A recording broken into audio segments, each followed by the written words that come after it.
Hi friends, मी आज बनवणार आहे डाळ भात. त्यासाठी तूर डाळ, तेल, जिरी, मोहरी, हळद, कांदा, तेजपत्ता, कढीपत्ता, अद्रक लसूण पेस्ट आणि मिरची, तांदूळ. मी तर गॅसवर कुकर तापण्यासाठी ठेवला होता. त्याच्यामध्ये थोडेसे तेल ओतले. तेल गरम झाले की त्याच्यामध्ये थोडीशी मोहरी तडतडली की त्याच्यामध्ये जिरे टाकून घेतली. थोडासा कांदा टाकलेला आहे. थोडेसे तेजपत्ता मिक्स करून घ्यायचा. त्याच्यामध्ये थोडेसे मीठ टाकायचे चवीनुसार. त्याच्यामध्ये थोडेसे अद्रक लसूणची पेस्ट, कढीपत्ता, थोड्याशा मिरच्या, सगळं मिक्स करून घ्यायचं.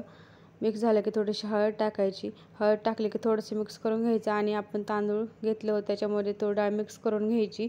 मिक्स झालं की स्वच्छ पाण्याने धुवून घ्यायचं. पाहू शकता असं धुवायचं स्वच्छ, पाणी सगळं काढून टाकायचं. त्याच्यानंतर आपण वाटण केलेलं त्याच्यामध्ये मिक्स करून घ्यायचं तांदूळ.